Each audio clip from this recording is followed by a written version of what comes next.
Hello, Susanna Lobez here, actor turned barrister turned broadcaster turned true crime writer, and proud member of Sisters in Crime Australia.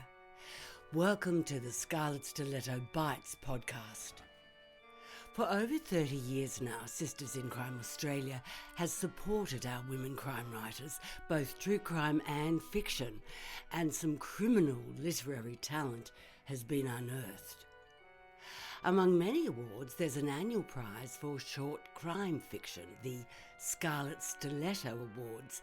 And for those of you who prefer your stories by ear, in 2023 we commenced this podcast series, Scarlet Stiletto Bites, to celebrate the Sisters' 30th anniversary.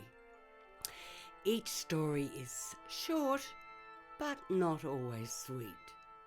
Expect twisted tales, quirky humour, and a frisson of feminism. Please support us by following, sharing, reviewing, and generally spreading the word. We have no paywall. How does crime, or even awareness of crime, impact on children? What can they possibly understand about motives or intent? Today's story is Divine Intervention by Louise Connor, Scarlet Stiletto, 3rd Prize, 1995. Jiminy, it's hot. I've got the whole oval to cross. I'm going to get to Mum's work first. I've just got to beat Petey and Paulie. They know too, but not as much as me. I'm supposed to wait for them after school, but crikey, what can happen to them? It's only a bloody oval on the bridge. I told them old men live under the bridge and wait for you to cross by yourself, and then they drag you under and suck your blood. But I made that up, so it can't be true. They're sooks, Petey and Paulie. I say a rhyme to make the time go faster. It always works. 1, 2, 3, 4, 5. Once I caught a fish alive. 6, 7, 8, 9, 10. Then I let it go again. Why did you let it go? Because it bit my finger so. Which finger did it bite? This little pinky on my right. Oh, I'm only a millionth, a trillionth, a gillionth of the way there. I say it 10 more times and run as fast as I can while I'm trying to say it. I'm nearly there, so I count pink elephants. Each pink elephant takes 1 second to say. Longer if you say it really, really, really slowly. I'm up to 20 pink elephants. I can't run anymore. So I walk fast. I've got to save my breath to get across the bridge, then round past the flats, then 5 pink elephants and I'm at the shops. I'm up the stairs and along the corridor past Dr. Baum's surgery, then in the door to Mum's salon. Mrs. McDermott's there having her blow dry. Once I called it a blow job by mistake and Dad laughed, but Mum roused at him and told me to forget it. I haven't though. And one day I'll find out what the joke is. Mum's up to the teasing bit. She's doing up Mrs. McDermott like Helen Shapiro from Bandstand. "What are you doing here so early, Fifi?" she says. Where are the boys?" I say I couldn't find them. I thought they left already. I was going to drag out telling her, but I can't help myself. It just comes out all in a rush. "Miss Stephen's dead. Something hit her on the head, real hard at lunchtime. Geraldine found her. She bawled so much they called the doctor. I wish I was the one who found her. I wouldn't have been a crybaby. The cops are there, Dad too. 10 police cars at least and an ambulance. It must have been murder. Geraldine's at home and her mum won't let me see her, so I don't know all the facts. I bet there was a lot of blood, but we weren't allowed back in. I couldn't even get my bag. The whole of the school had to go into the church and say Hail Marys, and then we got questioned one by one. Dad asked me, did I see anyone unusual? Of course I didn't. I would have said straight away if I had. All the time I'm telling Mum and Mrs. McDermott, I don't tell them I know who did it. I didn't tell Dad, and I won't tell Mum. They won't believe me, and they'll stop me getting the evidence. I'm going to get evidence. He won't get away with this. He'll hang, like Ronald Ryan, even though my family's against capital punishment. Even my dad. He says he doesn't want to ever be responsible for someone dying. And anyway, what if you find out 10 years later that they didn't do it? But Garen Darby will hang for this. I can't be held responsible. He did it, and I know it. My dad's a copper. I'm allowed to call him that, except when his boss comes round. Then he's a police officer. Dad's a detective inspector. That makes him 88th in line for the top job. And he's only young, he says, so you never know. One day he'll be famous and influential. My dad says I'm a bit of a detective myself. I always find the chocolate biscuits every week, wherever he hides them. He gives me clues, but hard ones. And twice now I've found the Christmas presents, once in the ceiling and once in the boot of the car, but I didn't tell anyone. My mum asks heaps of questions. So does Mrs. McDermott. If I know the answer, I tell them, and sometimes I have to guess. That's called deduction, and it's all right for a detective to deduce things, as long as you don't do it too much and keep an open mind. But I don't tell them about Garen Darby. That's because I haven't yet got all the facts. I know the motive. That means I know why he did it.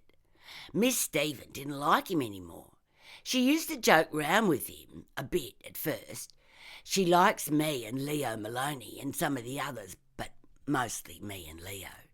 But she had some kids she hated right from the start, and you didn't want to be one of those. And Garen had gone from being a favourite to one of those. He wasn't the sick bucket monitor anymore.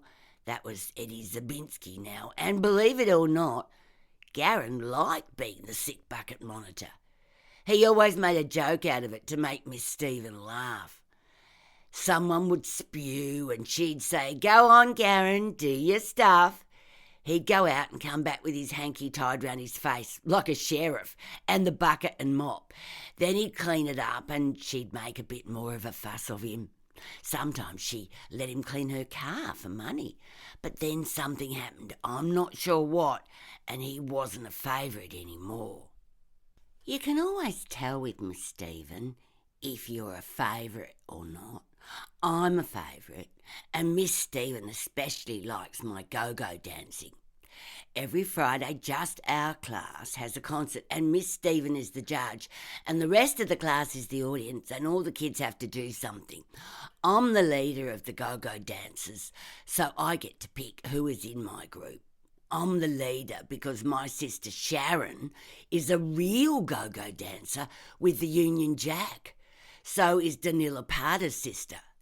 But my mum makes Sharon and everyone's costumes, so I get to be the boss. Leo Maloney's in charge of the singers. They do, in order of my favourites, Ferry Cross the Mersey by Herman's Hermits, Georgie Girl by The Seekers, they're Australian in case you don't know, and I like Que Sera Sera by Normie Rowe. He's Australian too, but Que Sera Sera means something Italian. If Miss Stephen picks your act as the best on the day, you get to do it again. Me and Leo usually get to do it again. We are both top of the class too, me of the girls and him of the boys. We fight about who is top between us two, but not really. We're equal top most of the time. Last week, Miss Stephen made Garen Darby and Phil Horrigan cry into the tear bottle all play lunch. She roused on them and then they started sooking. "There's a drought, you know," she said, "so we can't have you two turning on the tears and wasting water. Go and get the tear bottle if you're going to be sissies, and then you can at least do something useful. If that's not full when I get back after play lunch, there'll be trouble," she told them. She always makes the boys do that if they cry. She'd forgotten about it after play lunch, though. But Garen didn't. After school, he nicked all her hubcaps. Well, at least that's what Miss Stephen and Sister Dominic said the next day. But Garen Darby stuck to his story and said he didn't, and they couldn't prove it. What I know that nobody else knows is that Garen Darby went inside today at lunchtime. We're not allowed inside unless it's raining. I only went in myself to get my copy of the Top of the Hit Parade from my bag because Danila Parda wouldn't believe me when I said the Seekers were number one. My sister gets me a copy every week because she works at the Groove Record Shop every Friday night and Saturday morning. But I couldn't get it because Sister Immaculata was going crook at Garen in the corridor. "You're a naughty, disobedient boy, Garen. Now get outside now and I won't tell Sister Dominic this time. You know the penalty for disobedience, don't you? 6 of the best with the fluffy duster," she said. Well, I didn't want that either, so I went outside before she saw me. Garen Darby came out just after me, so he must have killed Miss Stephen before Sister Immaculata caught him in the corridor. I'm going to find out for sure, though, before I tell anyone. I remember the other important bit of information I have for Mum. Sister Dominic says there's no school tomorrow on account of Miss Stephen dying, I tell her. "Oh, fiddlesticks," says Mum. "Well, what am I supposed to do? You can tell none of those bloody nuns have kids of their own to worry about it. Look, can you do us a favour, Sue, and mind the kids?" she says to Mrs. McDermott. "Today's set is on the house and we'll call it quits." "All right," says Mrs. McDermott. "Send them round in the morning." Oh, there goes today's profits, Mum says. The boys arrive and try to tell Mum about it all over again, but I tell them they're too late. She knows all about it from me. And anyway, I know more than them put together. I give Paulie a Chinese burn because he deserves it. Then Mum gives us some money to buy Coke spiders at Mr. Sheedy's milk bar downstairs, except I buy a lime one. Mum cleans up the place and we all go home together. Dad's there and he tells Mum more, except he makes me go outside so I can't hear. Oh, then it's dinner and a bit of telly, then bed. If Dad's home, he always tucks us in. I've got my own room because I'm the only pint-sized girl in my family. Sharon's got to sleep out in the backyard and the boys share the second biggest bedroom inside after Mum and Dad's. Dad always does me last. He sits on the bed and pulls the blankets right up to my chin. Then we just talk about any old thing. But tonight I have to ask him something. I know he won't tell me anything about the Miss Stephen case because he always says that we can't ask him about work and we have to respect that. If there's something he needs to tell us, he will, he says, and he does sometimes. We talk for a bit, just about anything. He says I'm not to worry too much about what's happened, that everything will be all right in the end. Then I ask him what I need to know. If someone knows someone has murdered someone, should they tell someone, even if they don't know absolutely positively for sure? No, says Dad, they shouldn't tell someone, and they should stop thinking about it and leave it up to the police and go to sleep. I knew he'd say something like that. And it's what I wanted to hear because that someone is me. And now I don't have to tell anyone anything until I can prove it. I want to be a detective like my dad. But Miss Stephen told Mum once that she reckoned I'd make a good journalist. Fiona has a very vivid imagination, Mrs. Corrigan, and she's very liberal with the truth. She'll make a good journalist one day, she said. I know exactly what she said because I learned it off by heart. So now I'm not sure whether to be a journalist, because that's what Miss Stephen would like, or a detective, which I'm going to be anyway just as soon as I solve this murder for Dad. They'll have to make me an honorary one, like they did to Cubby and Annette on the Mickey Mouse Club. Mum always says it's a good idea to keep your options open. But I decide right then and there that I'm going to be a journalist in honour of Miss Stephen. Or maybe a teacher.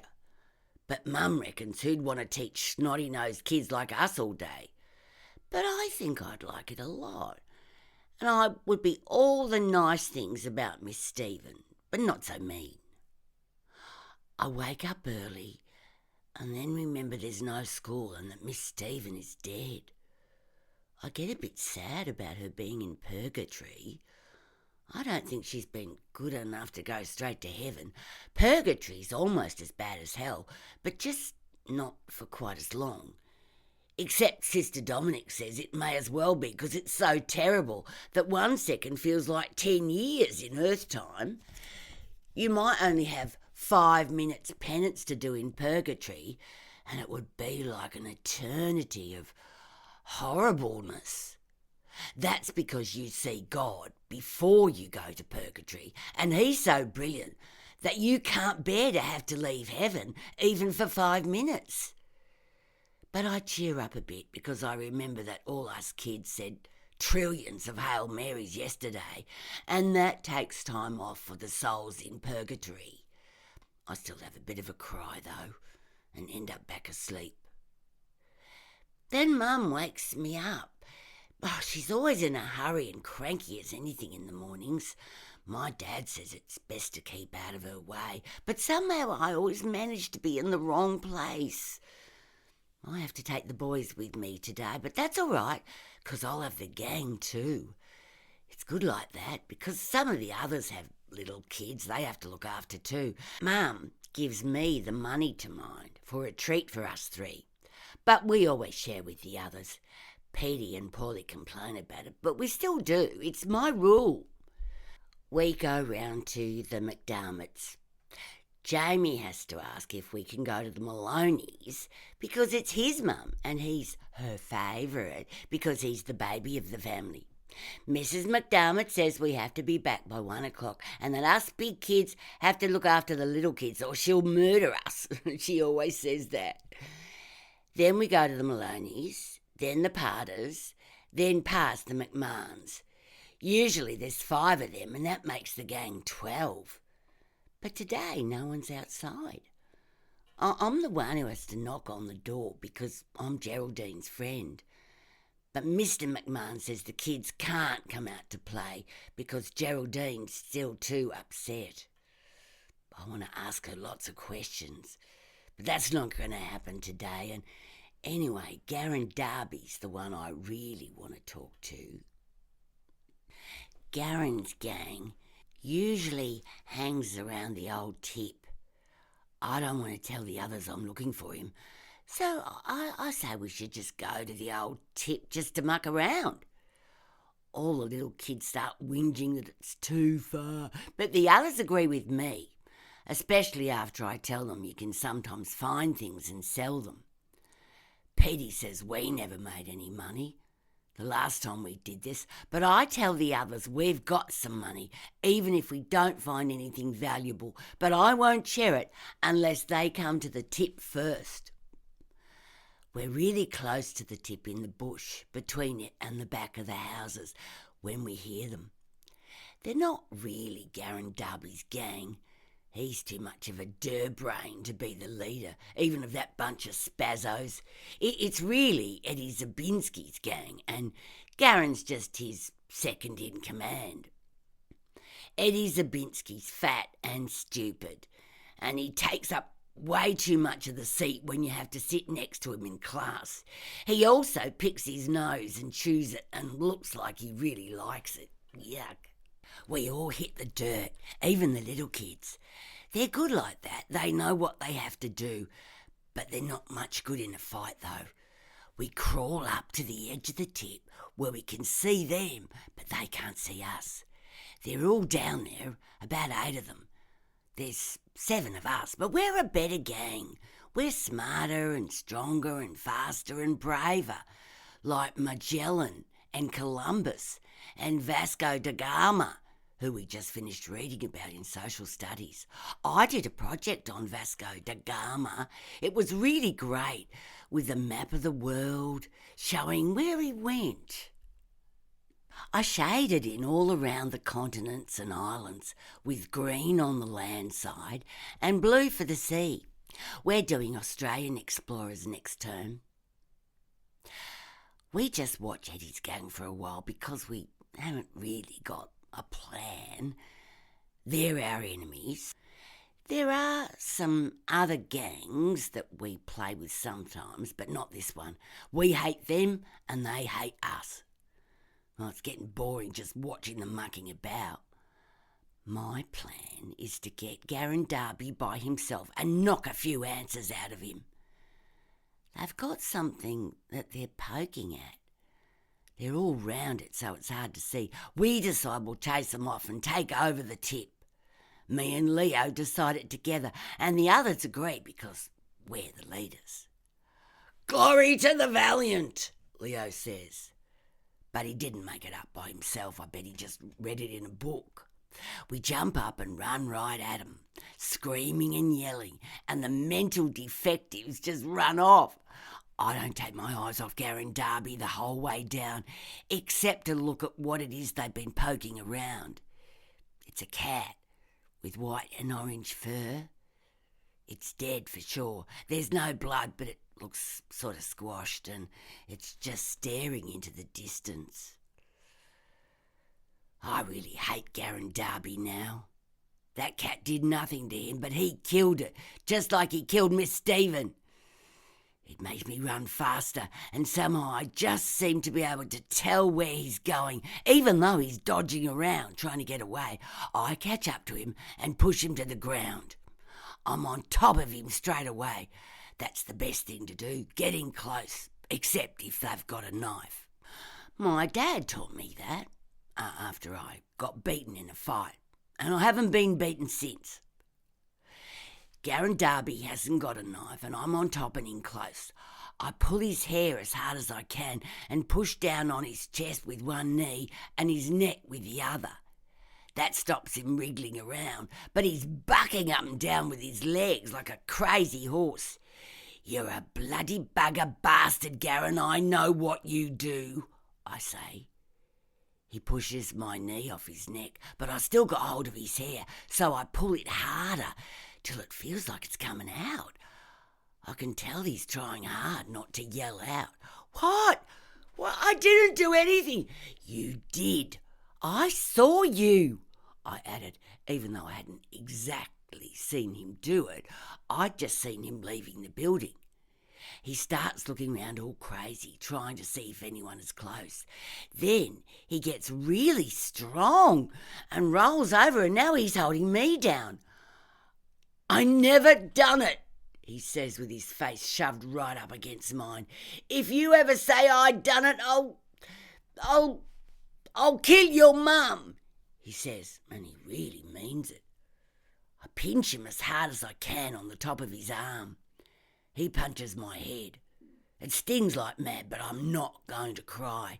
And somehow he wriggles away, but that's because I'm not really trying. I won because he admitted it. That's the important thing. He did it. He said so. Anyway, he wouldn't have said he'd killed my mum if he wasn't guilty. Then I realise I've got a huge clump of his hair in my fist.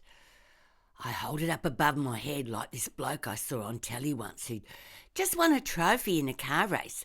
Then everyone gets the same idea at once and we get dry grass and sticks and we make a fire. Leo's always got matches. In fact, he's always got just what you want when you need it. I put Garen Darby's hair on the top like a sacrifice, but it really stinks. And anyway, we got to be back at the McDermott's for lunch, so we kicked the fire out. I say we should bury the cat, but a shovel's one thing Leo doesn't have, so we just put some sheets of old tin over it. Then we all say an Our Father for its soul. I'm really happy all the way back to the McDermotts. I know I've got the evidence now, and I start thinking about how happy Dad'll be. We have sandwiches for lunch out the back under the apricot tree. Mrs. McDermott doesn't mind that there's some extra kids there for lunch. She's good like that. And so are the other mums. They reckon that if everyone takes a turn feeding the kids, then it all evens up in the end. But Julianne's mum, Mrs. Sinclair, is the very opposite. She, who won't even give you a dry Sayo biscuit. But she's stuck up. At least that's what Mum and Mrs. McDermott say. There's only 2 kids in their family, so it's not like they couldn't afford a few crumbs, so they're probably selfish too. Once Dad said they didn't do it anymore, and that's why Mrs. Sinclair is so sour. Mum said, "Not in front of the children, Mike." And then they both burst out laughing and wouldn't explain anything when I asked what was so funny. I don't play with Julianne much anyway. It's lovely under the trees eating lunch, but then I start thinking about what Garen Darby said about how he'd kill Mum if I told anyone. I try to think that Dad will get him and put him in jail before he can do anything, but then I think that maybe he'll find out that I've blabbed before Dad arrests him, and he'll get to Mum before Dad or some other copper gets to him. Mum's got a lot of sharp scissors in the salon, and maybe he'll get them and stab her. Everyone's asking about going to the shops, but I'm too worried about what I should do. I give the money to Leah because I need to see the only person who I can trust to help me work out what to do, and that's Sister Immaculata. She's not like the other nuns.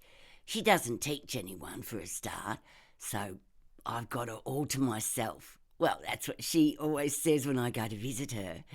She's the kitchen nun. She does the cooking for all the nuns in the convent, and she's very good at it. I know, because she gives me things to eat like biscuits and cake when it's my turn to take the milk to the convent just before play lunch. She's Irish, and she's younger than the other nuns. I feel sorry for her being with all those wrinkly, growly old nuns. Her skin doesn't bulge out of her veil like theirs does. But she always says she's happy with God and all that religious stuff when I ask her about why she's a nun. And she's always happy to see me because I tell everything about whatever's happening at school. "Here's Fiona," she always says. "Come in and tell me what's happening in your world today. Everybody behaving." Sister Immaculata is in the garden, pegging out the rows of milk bottle tops on string that we made in craft. They're for keeping the birds away, but I think they look pretty enough just to be a decoration. I tell her everything I know about why Garen did it. Then I tell her how I made him tell me and what he said about killing Mum and how I don't know what to do. She sits down on the front steps and pats the spot next to her. She looks really sad, like she's going to cry, so I go and I sit down and hold her hand. "Fiona," she says, "I love all you children dearly, especially you. You're my extra special friend, but I'm not going to stand by and watch you being hurt by this terrible thing. I'd like you to do something very important for me. I'd like you to go home, and when your father gets there, ask him to come and see me. And I don't want you to worry. Garen didn't kill Miss Stephen, and he won't kill your mother." "Yes, sister," I say. I think she's wrong about Garen, but somehow she makes me feel safe again, like I know nothing terrible's going to happen. I don't get straight up. I like it here, and besides, if I wait a bit, she might think about giving me a biscuit. She doesn't know, but she bends right over and gives me a kiss and a hug. So I'm all covered by her black sleeves and her flower smell. Then I do exactly as she says. Dad comes home a long time after seeing Sister Immaculata. I'm not asleep. I've been saying a novena to stay awake and I'm almost at the end. I hear him and Mum in the lounge room. I get up and go to the door. I'm not eavesdropping. I'm on my way to the toilet. Dad's talking. She loved her Betty. They were lesbians. They must have had a fight or something, but she won't talk about it. She told me Fiona's pegged Garen Darby for it. She reckons Fee told her he'd admitted it to her and threatened to kill you if she told anyone. The little bastard's already tough as guts. He's sure to have done something that he doesn't want pinned on him. Oh, poor little Fee. She must have been shit scared for you, love. Geez, I feel sorry for the nun, though, even if she did do it. She's at the station now, but we won't be objecting to bail. She'll probably be out by tomorrow, and the nuns will look after her till the trial. Christ. The papers will have a field day. We're trying to keep it quiet, but they'll be onto it by tomorrow. I can't see Mum, but I can hear her start crying, and that makes me cry too. Dad's saying that Sister Immaculata did it, and he never gets anything wrong. Never, ever. But I don't believe it. I think she's only saying it to protect Garen. I start getting a bit noisy. I can't help it. Dad hears me and comes out. He picks me up and carries me into the lounge. Mum puts her arms out and we all sit together on the couch. How much did you hear, love? Mum asks. I tell them. Fiona, sometimes things happen that you can't understand or explain, Dad says.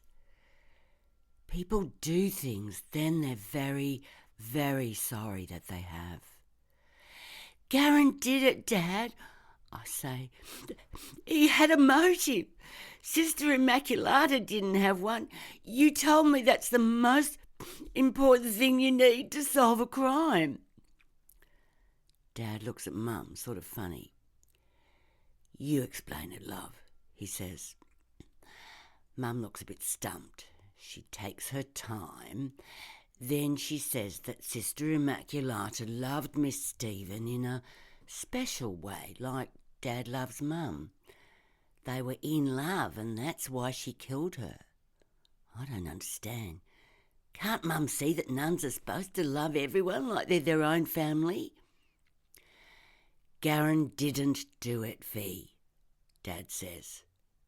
Miss Stephen was still alive when you saw Garen and Sister Immaculata in the corridor. I don't think Sister Immaculata meant to kill Miss Stephen. It just happened. She lost her temper or something. Perhaps we'll never know. It's hard.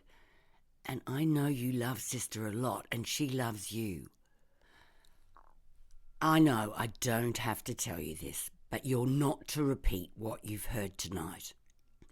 Tomorrow I'm going to school and I'll tell the other kids, but not as much as you know. You have to promise me that you'll keep what you heard tonight to yourself. He knows that he can trust me not to blab, but I promise anyway. I go back to my room and look up lesbian in my junior pocket Oxford dictionary. There's no such word. And anyway, if Sister Immaculata loved Miss Stephen so much, why did she kill her? She loves me, but she didn't kill me. I decide I want to be a nun and a detective at the same time, in honour of Sister Immaculata. She'll like that. The end. Thanks so much for listening. We'd love to get your feedback and we'd love to reach more listeners. Our website is sistersincrime.org.au and our email address is admin@sistersincrime.org.au. Until next Friday then, when we bring you another scintillating story from Australian women crime creatives.